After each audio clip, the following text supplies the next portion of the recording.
Let's check your attendance. This attendance is called acronym of feelings. You're going to give me an acronym tapos bigyan nyo ng meaning. Okay? Okay. Okay. Alyuden. PSM, ma'am. PSM. Unsa pud na? Pinagpalit sa malapit.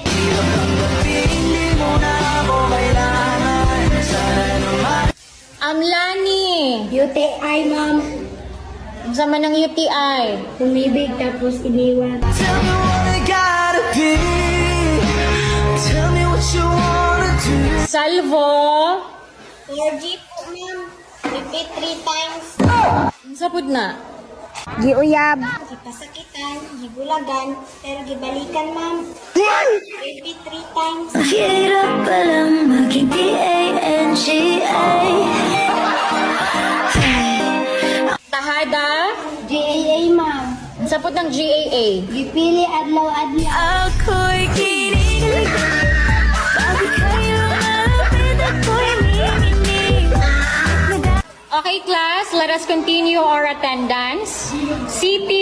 MSS, ma'am. Unsa pud na? Mayra sa sugod. Hirap tanggapin, hindi mo na ako kailangan. Sana naman. Sheena. GSA, ma'am. Unsa na? Giilog sa amiga. Kunin mo na ang lahat sa akin. Huwag na. Angel. MU, ma'am. MU. Unsa man na? Mag-isang umiibig. Kang kumbas, panalilikan. Ruiz. PSNP, ma'am. Unsa pud na?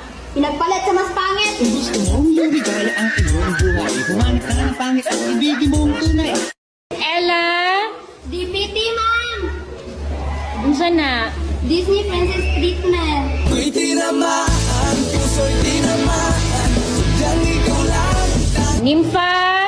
ASSN. PWE. FTP po, ma'am.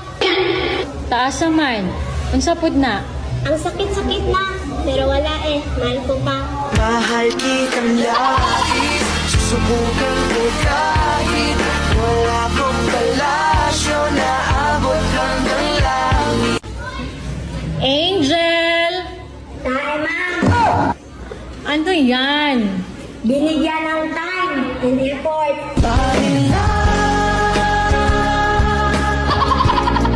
Bea. NKMKI KABKN.